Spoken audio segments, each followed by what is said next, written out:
C'est maintenant ça commence. C'est pas la peine de fatiguer. Je ne suis pas prêt pour m'arrêter. Tu pensais que c'était fini. C'est maintenant ça commence. C'est pas la peine de fatiguer. On n'est pas prêt pour s'arrêter.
Oh, oh,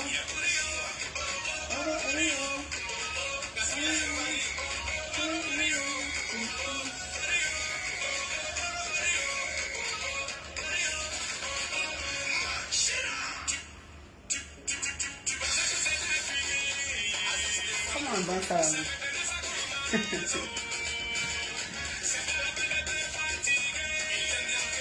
Je ne suis pas prêt pour m'arrêter. Tu pensais que c'était fini. C'est maintenant ça commence. C'est pas la peine de fatiguer.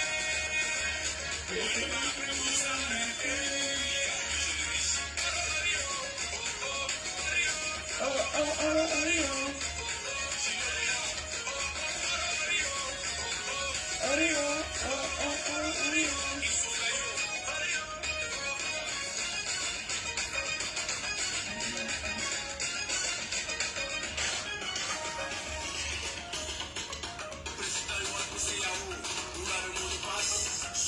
Oula les mots de passe. Oula les rasta. Bonjour la famille, j'espère que vous allez bien. Excusez-moi. J'espère que vous allez bien. Moi, je vais bien par la grâce de Dieu. Daoudé TV reçoit. Aujourd'hui, c'est le 25e numéro quand même. Hein. J'espère que tout le monde va bien. Est-ce qu'on m'entend? Si vous m'entendez, mettez des cœurs, mettez en commentaire parce que je ne sais pas si on m'entend bien.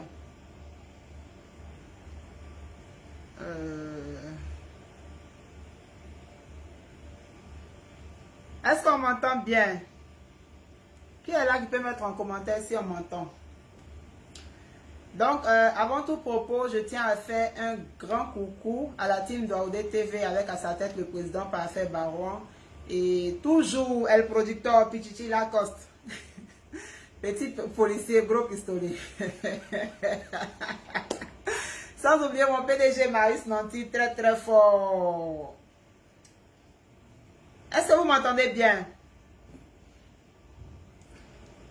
Est-ce qu'on m'entend? Il n'y a personne pour mettre un commentaire pour dire si on m'entend.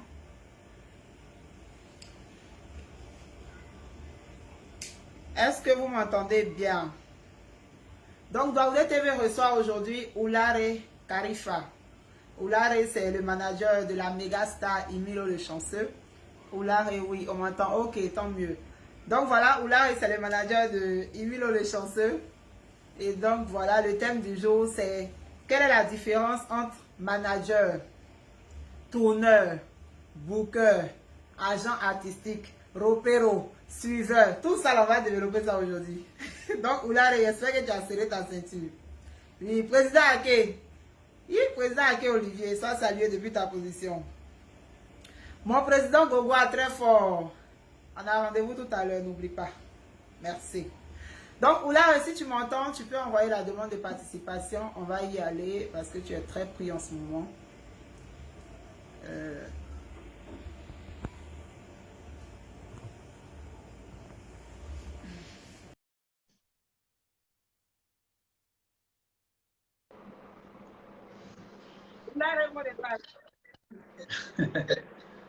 Tanti Valérie. Comment tu vas, Oulare? Très bien. Ouais, Dieu merci, ça va. Ça va bien. Tu m'entends bien? Attends, je vais régler un peu ma caméra. Ouais, bien. Ok. Voilà, je pense que c'est bon. Donc, Oulare, bienvenue sur Baoudé TV.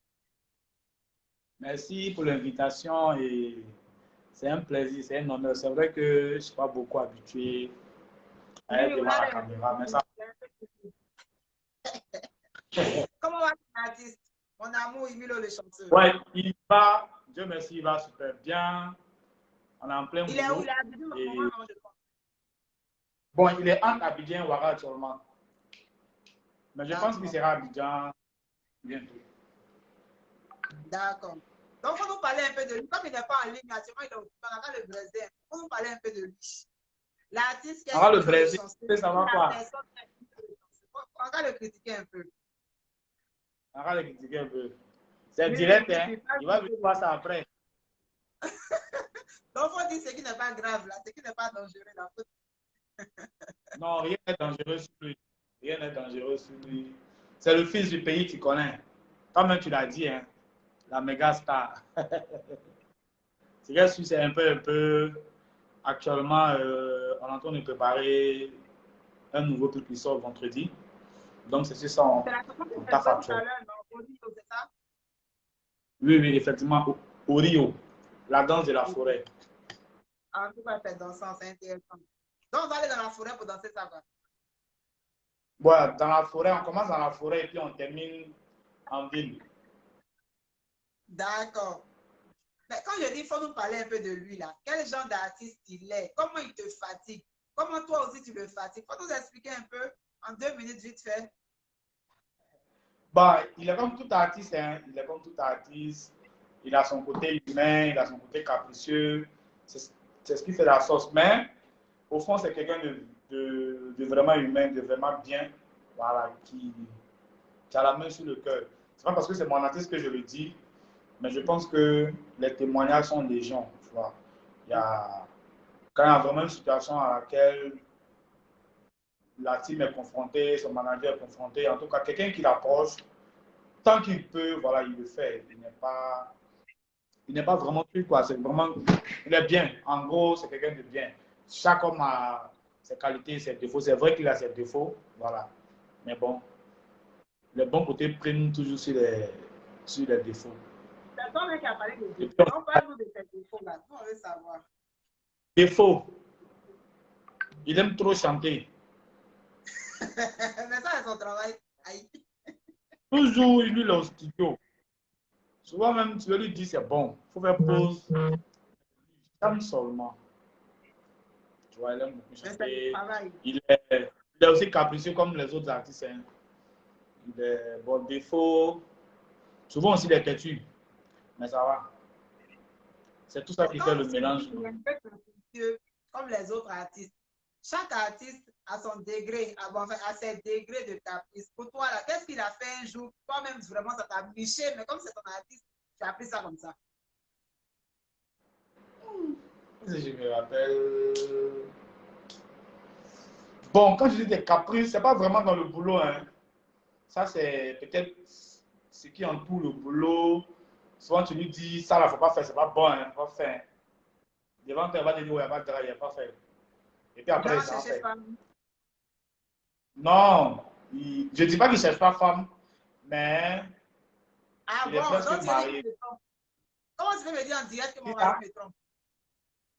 Non, il ne peut jamais me tromper. Il connaît.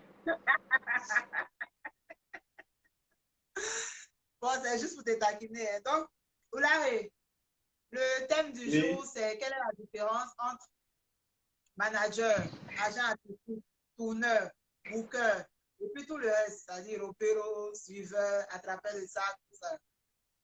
Donc, je t'écoute, quelle est ton avis sur la question? Attends d'abord, Oulare, est-ce que tu as partagé le direct? Tu as partagé? Ouais, depuis. Ok. Il a partagé, il a mis les cœurs. Partagez le direct, mettez les cœurs comme on le Donc, on t'écoute, le thème du jour. Le thème du jour, quelle est la différence entre manager, agent artistique, tourneur et booker? D'abord, il faut dire que c'est pratiquement la même chose quand on dit manager et agent artistique. Donc ça, on va le mettre dans le même lot parce qu'ils ont pratique. C'est l'appellation qui change en fait. Sinon, c'est carrément la même chose. Et après, on va essayer de parler des tourneurs et des bookers. Mais dans l'ensemble, il faut dire que ce sont c'est des trucs complémentaires en fait. C'est des trucs qui vont ensemble, voilà, c'est pratiquement la même chose. Si on veut aller avec une définition vraiment littéraire, comme on le dit dans les livres, l'agent artistique ou le manager, il est en quelque sorte le mandataire légal de l'artiste. Il représente l'artiste, il gère sa carrière, il administre l'artiste, c'est comme quand on manage un produit, tu vois, tout ce qui va faire que le produit va marcher, l'agent artistique ou le manager est chargé de faire ça. L'administration, l'aspect juridique, les conseils, les choix, les orientations. Et à partir du moment où l'artiste et toi, vous avez la même vision, ça va s'entremêler, puis bon, ça va aller quoi. Donc, agent artistique, manager, c'est pratiquement la même chose. Maintenant, si on veut vraiment décrire le métier de façon terre à terre, on dira que l'agent artistique ou le manager est l'intermédiaire entre l'artiste et un producteur de, par exemple, je sais pas, de spectacle, un tourneur ou bien un booker. C'est-à-dire, c'est celui-là même qui va se charger de discuter contrat, c'est-à-dire parler contrat avec un producteur de spectacle ou un tourneur, ou en tout cas, toutes les personnes désireuses de vouloir travailler avec l'artiste, il est ce pont entre l'artiste et ces personnes-là. Donc, il essaie de faire, il fait la relation entre les deux et en même temps, il donne, comme je l'ai dit tout à l'heure, son avis. Bien vrai que c'est l'artiste qui a le dernier mot. Quand on est en autoproduction, là, on ne parle plus de producteur. On parle directement artiste-manager et puis le reste des entités. Donc, bien vrai que l'artiste a le dernier mot, mais le manager est celui-là même qui est censé à dire d'un artiste, ah, voici un tel truc, si on le fait, si on le fait, si on le fait, vraiment ça va être bon. Voici tel spectacle, je pense que si on va avec tel cachet, ça peut aller. Et ensemble, on essaie d'aviser, et puis on donne notre accord de principe. Pour détailler encore plus, quand je parle d'administration de l'artiste, c'est tout ce qui concerne l'agenda de l'artiste, c'est-à-dire ses rendez-vous, comment gérer ses émissions, comment faire ses tournées médias, comment faire ses trucs. Tout ce qui est document administratif en rapport avec la carrière de l'artiste, c'est celui-là même, l'agent ou le manager qui est chargé de veiller à ce que tout cela soit bien fait en fait. Voilà. Je ne sais pas s'il y a des questions pour ceux qui n'ont pas compris, Oui, parce ça que va. soit je termine carrément tout, soit je termine carrément tout, et puis après, on essaie de poser les questions. Je ne sais pas c'est laquelle des Non, méthodes qui va. s'il y a des questions, je vais te faire signe. OK. Bon, vous dire que on va parler de, comment on appelle ça, d'un tourneur. Le tourneur, c'est une personne, voilà, c'est aussi un opérateur culturel. Lui, son boulot, il imagine des spectacles. C'est-à-dire, quand il dit imagine des spectacles, c'est quelqu'un qui a ses contacts. C'est quelqu'un qui, il n'est pas le manager de l'artiste en quelque sorte, mais il est en relation avec le staff de l'artiste. Lui, il est chargé, lui, son boulot, c'est de tourner, de trouver des spectacles, des concerts, en tout cas de trouver un ensemble de dates qu'il va venir proposer à l'artiste en fait, pour dire, ah, moi je veux te faire venir par exemple au Cameroun pour 10 dates, voici, un tel c'est un festival, un tel c'est un concert, un tel c'est un truc. Donc, il est celui-là même qui, je peux dire que, qui n'est pas dans le stade de l'artiste, mais lui, est un indépendant. Lui, il travaille avec tout le monde. Tu es en vogue, ou bien tu mousses, ou bien ton produit l'intéresse, lui se charge. Il est un peu comme un marketeur. Lui se charge de te prendre, il va te vendre auprès des programmateurs locaux. C'est-à-dire, par exemple, toi, tu es au Burkina, lui, il est en Côte d'Ivoire. En Côte d'Ivoire, il y a des tourneurs locaux. si on peut les appeler comme ça, c'est-à-dire, il y a des gars, par exemple, qui ne font que la Côte d'Ivoire. C'est-à-dire, il y a un gars, il maîtrise, par exemple, l'Ouest, c'est-à-dire Diokwe, Zané, machin, machin. Lui, il rentre en contact avec ces gars-là. Il cale ses dates. Il peut aller encore sur Abidjan, il trouve des gars-là, il cale des dates. Donc, c'est un peu le pont entre l'artiste et ses tourneurs locaux-là. Lui se charge de synchroniser tout ça et de faire une bonne proposition à l'artiste à partir du moment où toutes les trois parties gagnent en fait.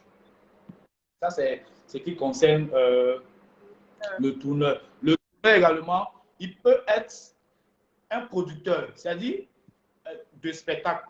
C'est-à-dire, au lieu de voir, par exemple, les tourneurs locaux, il peut lui-même produire ses propres spectacles. Il peut lui-même décider d'acheter, par exemple, un concert de l'artiste, 2, 3 dates, lui-même, il le fait directement. C'est-à-dire, soit il travaille avec des tourneurs locaux, ou bien soit il y va directement, en fait. En ce qui concerne le booker,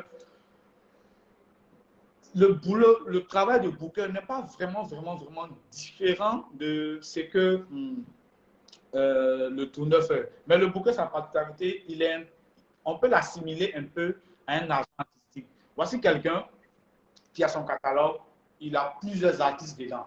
C'est-à-dire, il a des artistes, il a tout. Tout ce qui est vendable dans le milieu, artistes, blogueurs, artistes, blogueurs, écrivains, cinéastes, en tout cas, tout ce qui est artiste et grand art qu'on peut vendre, lui, il a son catalogue en fait à lui. Et c'est lui qui se charge de proposer en fait. C'est-à-dire, il constitue une bonne base de données, il a un bon carnet d'adresses. Lui, je peux dire, il peut travailler directement avec le tourneur. Il peut voir un tourneur, par exemple, X en Côte d'Ivoire. Moi, j'ai tel artiste, il est dans tel pays. Voilà, voilà, il est bon, il est ceci, il est cela. Je pense que si tu t'associes à lui pour faire un spectacle ou bien si tu fais un truc avec lui, ça va être bien. Ça, c'est un peu le rôle du booker. C'est quelqu'un aussi, vu que c'est un vendeur qui se charge d'avoir son catalogue, c'est des personnes vraiment avisées dans la détection de nouveaux talents. C'est-à-dire, il est dans tel pays, il voit un artiste, vraiment, il sent que ce gars-là, s'il continue à travailler, à bosser, dans 2 ou 3 mois, ça va faire boum. Donc, c'est des personnes vraiment futées qui commencent à récupérer ces personnes-là. C'est comme une écurie, c'est-à-dire, ce sont des artistes qui peuvent être produits par différentes maisons de production, mais que lui, il a en fait dans son catalogue, en fait, dans son écurie, si on veut voir. Mais il est un peu en griffe aussi un manager, en fait. Parce que quand tu auras besoin, par exemple, de Valérie à Abidjan, Valérie est un booker qui n'est pas son manager, mais Valérie est un booker qu'on peut appeler pour pouvoir avoir Valérie. Donc, c'est un peu un pont entre Valérie et puis voilà, le booker, en fait.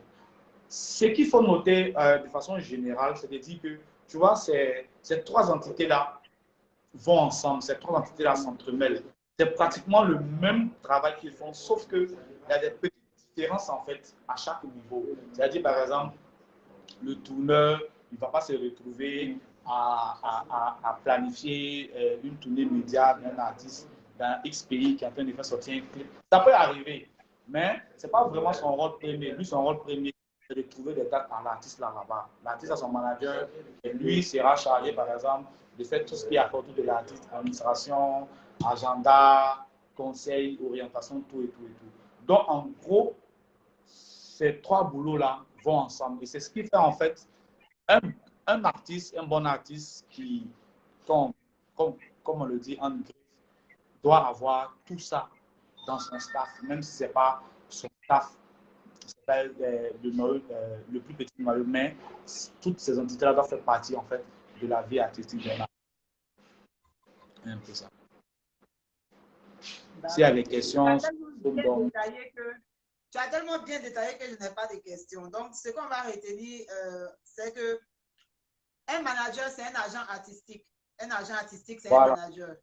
Voilà. Maintenant, le tourneur et puis le booker, c'est des cousins. Voilà, c'est des cousins. Maintenant, tu vois, tu as parlé d'un groupe de personnes qui, c'est vrai que parfois péjoratif, de repéros, suiveurs. C'est vrai que c'est des personnes, généralement, on ne considère pas trop, mais ils ont une certaine importance parce que c'est des gars qui sont en contact direct avec une certaine catégorie des fanbase. C'est-à-dire c'est des personnes, c'est vrai qu'on les néglige, hein, mais ils ont une importance aussi capitale dans ce que l'artiste fait. C'est des personnes qui sont à l'écoute, c'est des personnes qui ont l'oreille, c'est-à-dire, si on veut le dire, si on veut apporter le thème politique ou pas peu, c'est-à-dire eux savent tous les petits poum du quartier là. C'est le repère de l'artiste. Quand l'artiste doit arriver, en grille, c'est petit oui, tu vois, tout et tout. C'est le repère. C'est un peu le manager officiel de l'artiste, en fait. Mais il est important. Parce que souvent, même, tu viens à Bali, même temps, et tu viens au repère, tu ne gagnes pas. Donc, tu vois. Respecter les repères, hein. C'est important. Maintenant aussi, est-ce que c'est obligatoire que dans un staff, il y ait par exemple un régisseur, un DJ, un gars du corps, tout ça? Est-ce que c'est obligatoire pour un artiste qui se veut sérieux? Par exemple, toi, qu'est-ce que tu en penses? L'idéal serait d'avoir un DJ. Mais un régisseur, c'est un peu trop. Mais l'idéal serait d'avoir tout ça dans ton staff. Ça, c'est vraiment, comme on le dit, les grosses pointures. Voilà. Ils ont leur DJ. Bon, le DJ, c'est petit, mais ton régisseur, ton truc, ton ingénieur de son qui te suit partout, tu vas. Mais pour la moyenne, c'est-à-dire, c'est pas petit, c'est pas gros, tu as au moins ton DJ, tu as ton chargé de communication, même si tu ne suis pas partout, tu as ton manager, tu as ton ingénieur de son qui a l'habitude de travailler avec toi. Donc, il connaît comment est-ce que gérer ton son, comment est-ce que gérer ta voix, comment est-ce que gérer ton micro. Il sait pour un concert live, comment aller plus vite dans l'installation de tout ce qui est live, tout et tout, la balance. C'est lui qui maîtrise à l'avance, donc le travail va plus vite. Mais souvent, bon, les promoteurs, quand tu vas dire que tu dis avec 10 personnes, il va crier Dieu. Donc, tu vois, tu es obligé d'aller à l'essentiel. C'est-à-dire ton DJ. Souvent, même ton gars de corps là, on ne l'accepte pas. Il faut te dire, si tu dois venir jouer à San Pedro, laisse trouver le gars de corps ici. Même si ce n'est pas vraiment ce que tu veux. Mais à partir du moment où le gars ajoute ta sécurité, bon, l'idéal, c'est que tu viennes avec celui qui tu as habitué parce qu'il a souvent aussi tes petits secrets, il sait comment gérer tout et tout et tout et tout. Mais bon, faire avec, c'est en fonction des moyens aussi des promoteurs. Quand c'est vraiment possible, va avec tout et ton travail est vraiment impeccable. Lui-même qui est invité, il sera content. C'est ce qu'un peu les Congolais essaient d'imposer un peu partout quand ils voyagent avec le Pérou. Allô?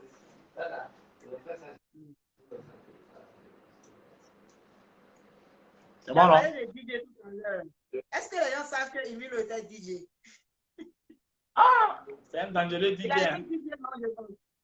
À la base, il s'appelle DJ Emilio Le Spinal. De quoi? Le Spinal, je ne sais pas où l'enlever. Non, là. C'est pas grave. Mais il s'appelle DJ Emilio Le Spinal. Bon, je ne sais pas si c'est pas que la taille est là. Maintenant, toi-même, avant d'être manager, là, toi, tu étais danseur, tu as dansé avec Emilio. Ouais, ça c'est d'autres dit. Ça, c'est le lycée de 2000 à. Bon, Vous avez de fait 2000 à le ballet national de Chasse à l'État, non? Le ballet municipal de Chasse-Salé, de 2000 à 2004, il est parti. Moi, j'ai continué jusqu'en 2010. Après, bon, j'ai arrêté. Je me concentrer sur les études, tu vois, tout et tout. Parce qu'arrivé à moi. Ouais, c'est dans mes jambes, hein. Même si j'ai pris un peu de poids, c'est dans mes jambes. D'accord. Non,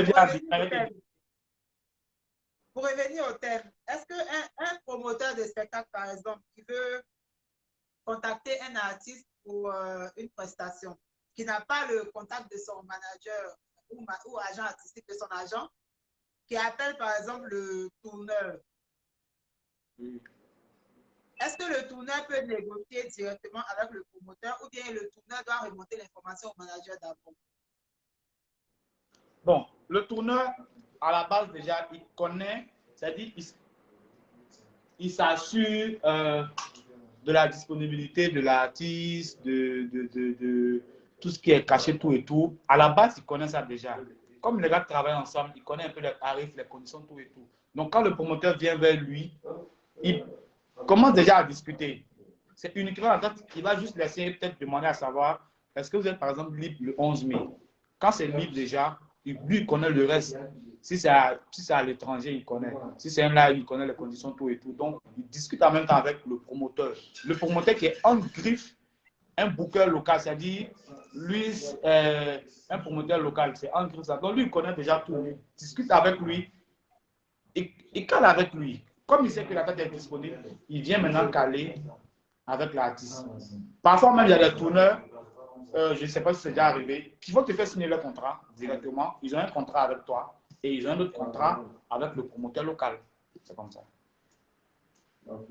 Maintenant, si je trouve que le tourneur va discuter directement avec l'artiste parce qu'il n'a pas le contact de son manager, mais c'est assez simple. Dès qu'il lui dit, voici le contact de mon manager, cale ça avec lui, c'est comme ça marche pas. Maintenant, dans le cas, par exemple, où l'artiste va, par exemple, pour une tournée européenne, tu m'entends, non? Oui, tu dis?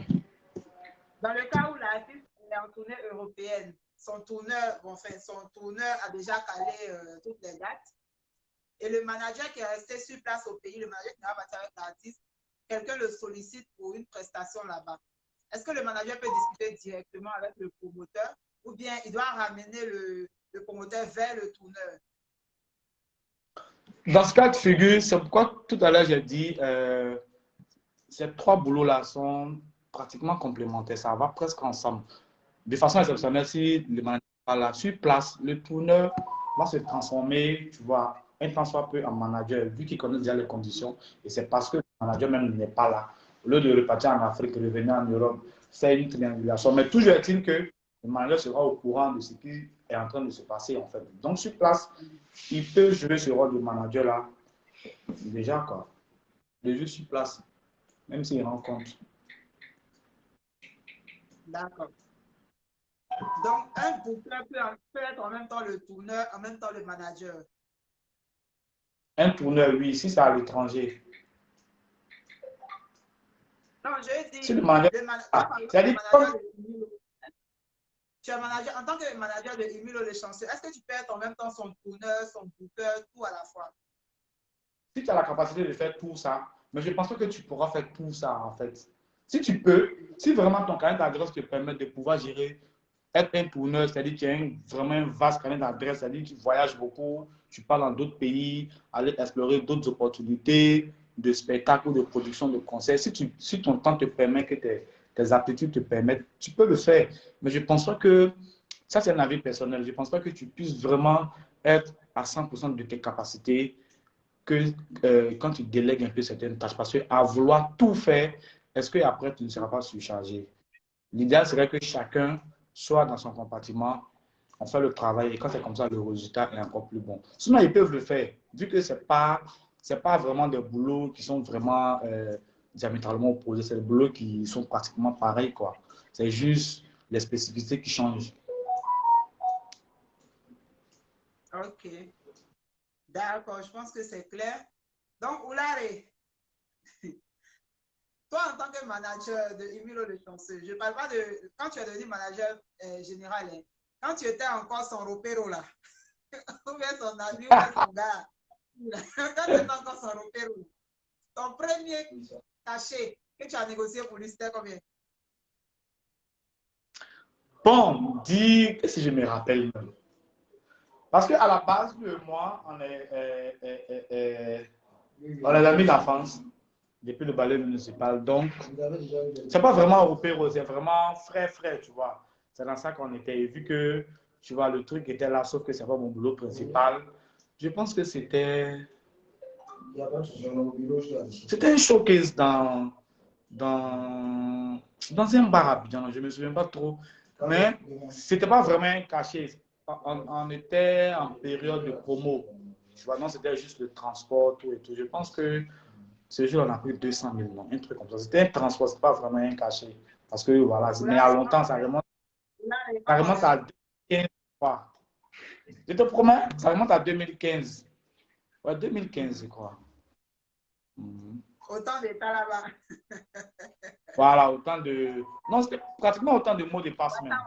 À l'époque, autant de. autant de mots de passe. C'est à partir de là même que tu vois, le truc a commencé à venir un peu.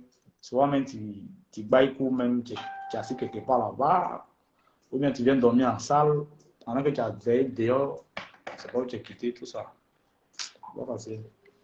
Ça a fini par nous Maintenant, dis-moi rattraper. comment Ça tu nous a... as le mot de passe. Oulard et mot de passe. Oulard et mot de passe, c'était à l'époque de mot de passe, tu vois. C'était il fallait avoir un spot, tu vois. C'était au moment de la chanson. On n'a pas voulu chercher loin. Oulard et plus que tu as fait Oulard et mot de passe. Ok, d'accord. Je regarde un peu les commentaires pour voir s'il y a des questions. Mon PDG Marie, c'est mon très fort. Docteur Jean-Noël. Mon ami, c'est mon ami. Le vieux Jérôme Biti nous a dit ici la semaine dernière que un artiste qui a plusieurs managers, c'est parce qu'il a beaucoup d'argent à partager. Qu'est-ce que tu en penses?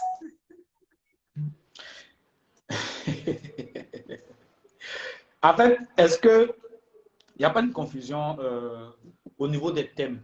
Je ne dirais pas qu'il a plusieurs managers, mais je pense qu'il a sûrement un manager général qui a des assistants.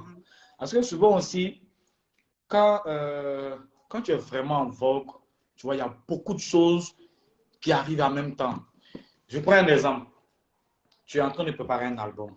Ça, c'est déjà un truc. Tu es en train de préparer un concert. Ça est déjà là. Tu prépares la sortie d'un clip. Ça est là. Tu as tes spectacles qui sont en train d'être calés. Tu vois que quand une seule personne doit faire ça à lui seul faire tout ça, c'est ce que je disais tout à l'heure là. Est-ce que le résultat sera comme tu veux? Pendant que tu dois courir, aller voir un journaliste quelque part là-bas, je prends le cas de la Côte d'Ivoire, quelque part là-bas, sur la route de Dabou à 10 heures, il y a un promoteur de spectacle qui t'attend sur la route d'Abata à 11 heures. Il veut te voir pour caler le spectacle. Est-ce que tu peux? Donc, généralement, je pense que beaucoup de managers, ils ont sûrement un manager général qui coordonne avec ses assistants. Maintenant, c'est à eux maintenant de se déléguer des tâches. Toi, par exemple, ton rôle, c'est de caler les dates. C'est-à-dire, tu ne discutes pas caché. Parce que généralement, la discussion de caché revient au manager général. Mais tu peux déjà faire si on peut dire ça, les premières discussions. Tu discutes avec le gars, voilà, tu fais un retour rapide au manager général. Tu te dis, bon, valide. Toi, tu es là, tu cales les dates. C'est ton travail qui est là, tu cales les dates, tout et tout et tout. Il y a un autre qui sera chargé, par exemple, de caler la tournée média. Lui, il sera tout le temps dans le téléphone des journalistes, telle radio, est-ce qu'il y a une planche tel jour, je veux faire ça, machin, mon artiste. Tu seras en train de caler ça. Et il y a un autre, par exemple, qui sera en train de gérer tout ce qui est juridique au niveau de l'artiste. Par exemple, il y a un concert qui est prévu, il faut réserver les salles, il faut réserver, comment on appelle ça même, des espaces publicitaires, il faut faire ceci, il faut faire cela. Donc, tu vois que au même moment, plusieurs boulots se font autour de l'artiste et ça se synchronise et c'est bon. Mais quand c'est une seule personne qui doit aller à gauche, à droite, devant, derrière, finalement, là, tout va se mélanger.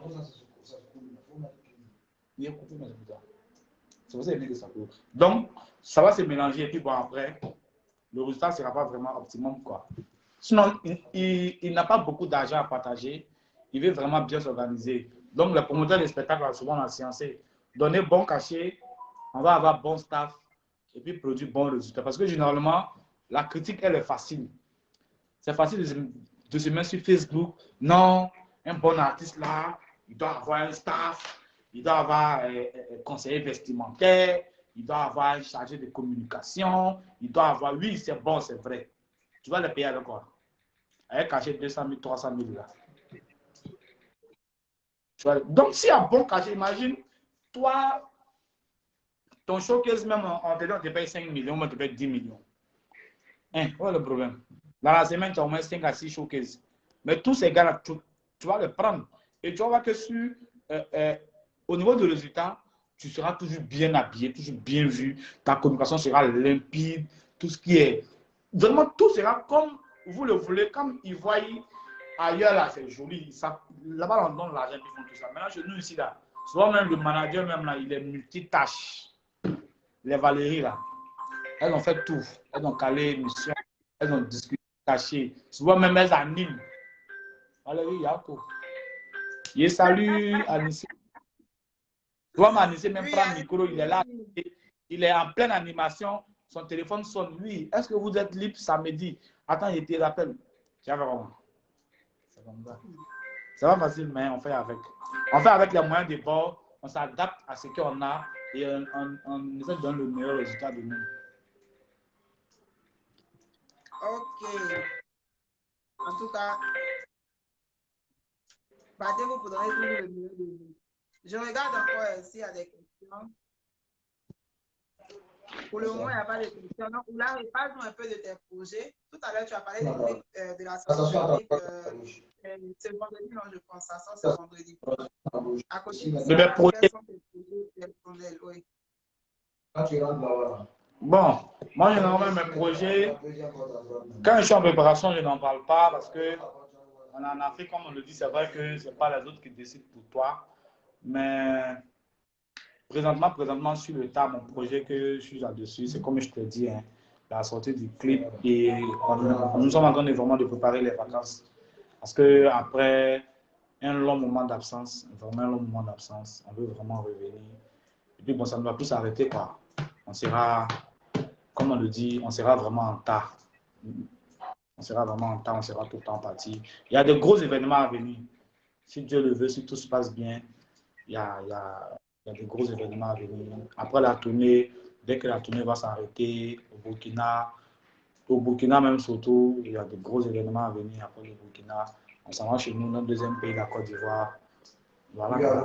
Ça va. En fait, on ne va plus s'arrêter. Dans la chanson même qui vient, c'est dit, on ne va plus s'arrêter. On va pas vous arrêter. Voilà, ça trouve. On ne va pas vous arrêter. D'accord. Merci beaucoup, Larry Karifa. Est-ce que tu as un mot de fin? Un mot de fin, c'est dire merci à vous. Vraiment beaucoup de courage à toi. Tu es l'une des rares. Bon, il y a toi, il y a Rita que je connais, il y a Mario Jaune que je connais, l'une des quelques femmes managers, acteurs culturels du milieu. C'est pas facile, mais tu as persévéré. Aujourd'hui, il y a Dordé TV. Beaucoup de courage à toi. On est de tout cœur avec toi. C'est qu'on peut faire pour que Dordé TV monte. On va essayer de le faire. Ça va être que vraiment Dieu bénisse. Et merci pour la lucarne que tu me fais aujourd'hui. C'est pas toujours. Je ne suis pas vraiment. J'aime être derrière la caméra, comme je le dis. J'aime l'ombre. Mais bon, pour Valérie, il fallait que. Il était fatigué, il essaie. Ola, il t'a besoin de crise cardiaque.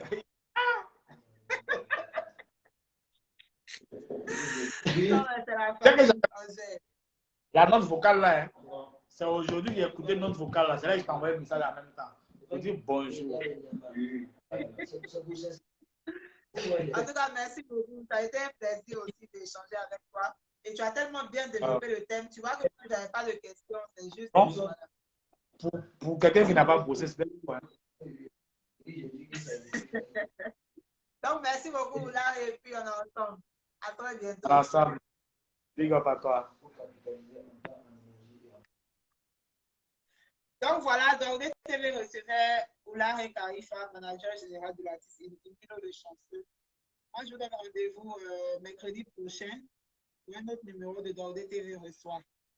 Et n'oubliez pas aussi, le 21 mai, il y a le One Woman Show de Eunice Zinon.